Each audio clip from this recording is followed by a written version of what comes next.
Sometimes a fanbase thinks it has seen everything, until a week arrives that flips the entire season upside down.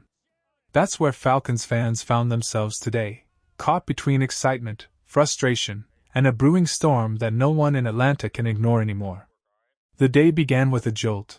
The Falcons officially added wide receiver KJ Osborne, a name that carries more weight than most expected. Not because he's a superstar, not because he's the final piece of some magical playoff run, but because he represents something this team has desperately lacked all year: trust and familiarity for a quarterback who's running out of people to lean on. Osborne spent years in Minnesota building chemistry with Kirk Cousins, quiet chemistry, not flashy, not highlight reel stuff, but the kind of connection that shows up on 3rd and 6 when everything breaks down. Hands? Decent. Speed? Nothing crazy. But timing? Rhythm? Understanding Cousins' urgency? That's where Osborne lived. And sometimes in football, that alone is gold. Atlanta didn't bring him in to be a star. They brought him in because this offense is bleeding. Drake London is close, but not quite back. The depth chart has felt paper thin. And with another receiver now joining the practice squad, the message is clear: someone new will be on the 53-man roster within days. Whether it's Osborne or another young name, Atlanta finally added another weapon. And honestly, it was overdue.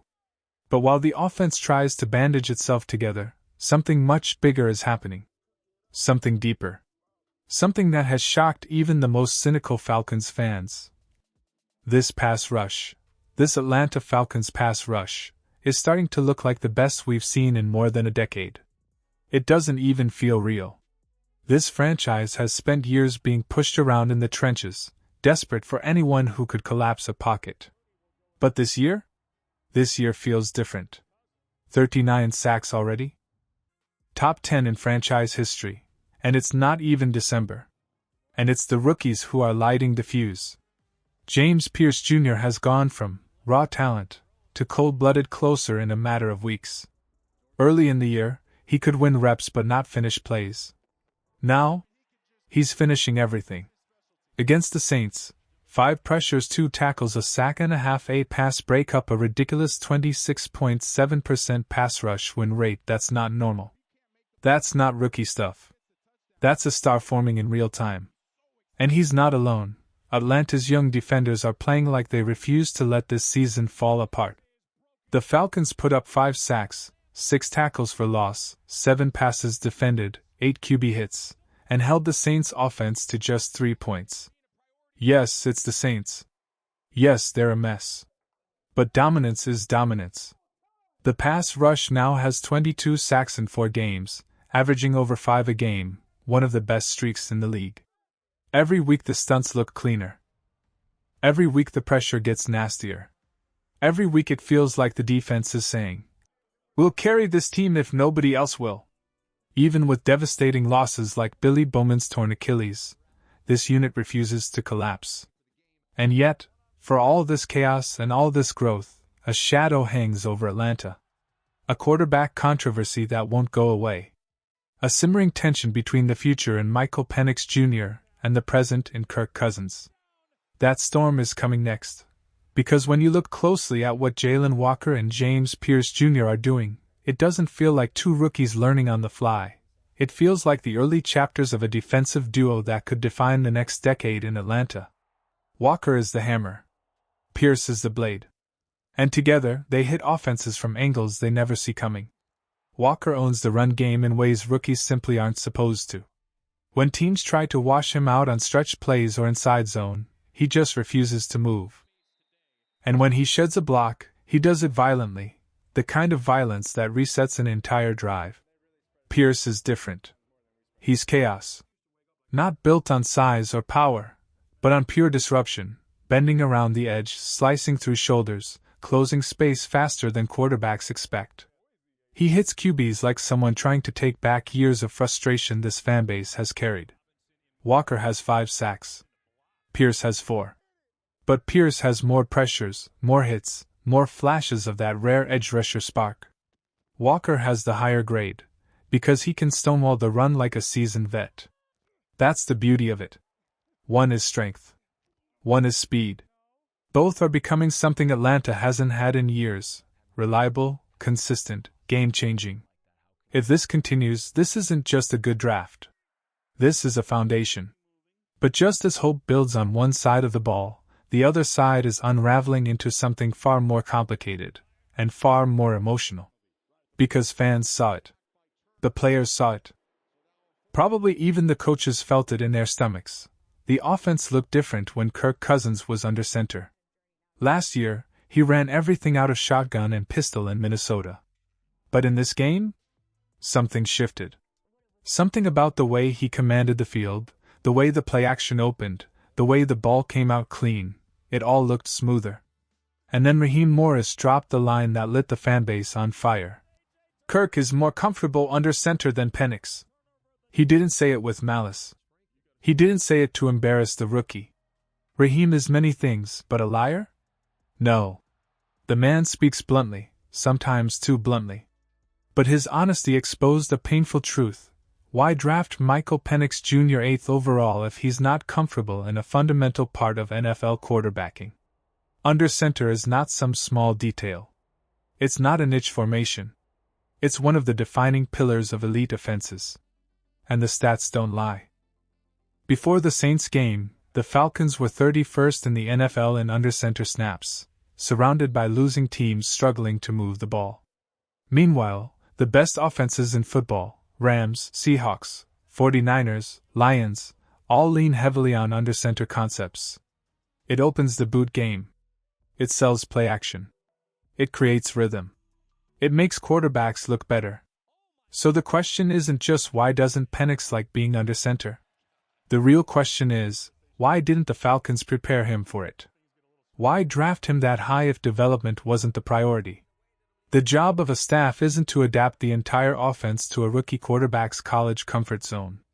It's to teach him, shape him, break him down and rebuild him, transform him into something better. They don't need to develop Cousins, he is who he is. But Penix? He's clay. He's raw potential. He's the future.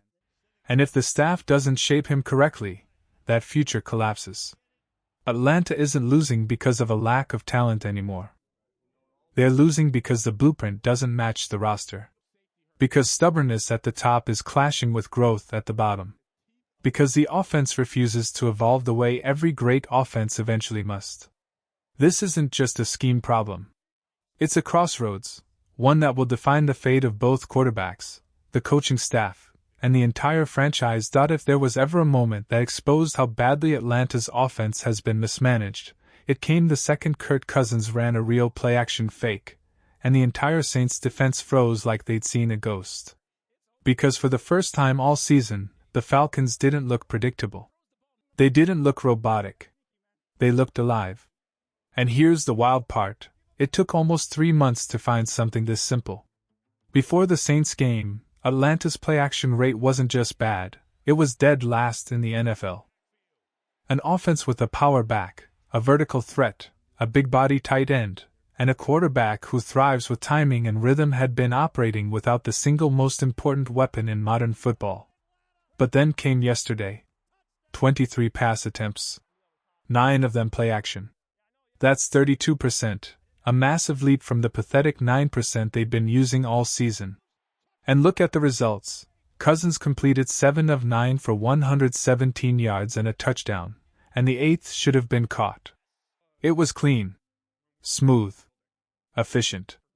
It looked like the offense Atlanta thought it was building in the offseason. You could almost feel the collective exhale across the stadium. Where was this? Why now? Why did it take the season collapsing before someone finally pressed the right button? There are only 2 explanations. 1. Cousins marched into the meeting room and demanded it. Or 2. Zach Robinson never trusted Penix to run this version of the offense. Either answer raises more questions than it solves. Because the Falcons are sitting at 4-7, staring up at Tampa Bay and Carolina, clinging to playoff hopes that feel more like a math problem than a realistic dream.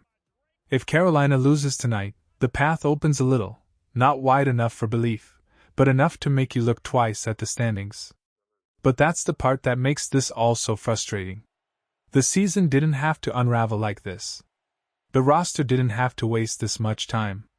The adjustments didn't have to arrive this late. Why wait until the alarms are screaming before doing the obvious? Why does this team only get bold after losses? Why does clarity only come when the pressure is unbearable? Why does competence show up only when hope has already started packing its bags? It's like the coaching staff lives in two different worlds. Win a game? Everything feels sharper, smarter, cleaner. Lose a game? The staff doubles down on bad ideas, as if stubbornness is a badge of honor. And that's the part no fan can shake, the feeling that something about this season is just off. Not statistically, not schematically, but spiritually. Something in the air around this team feels weird, unsettled, almost like two versions of the Falcons are fighting inside the same locker room. But for one afternoon, things briefly aligned. They signed another weapon. Cousins went under center. The offense found rhythm. The defense hunted like wolves. And Atlanta beat the Saints. It doesn't erase the flaws. It doesn't fix the inconsistencies. But it does prove one thing. When this team stops getting in its own way, they can actually look like the team they were supposed to be. And maybe, just maybe, that's the spark they needed.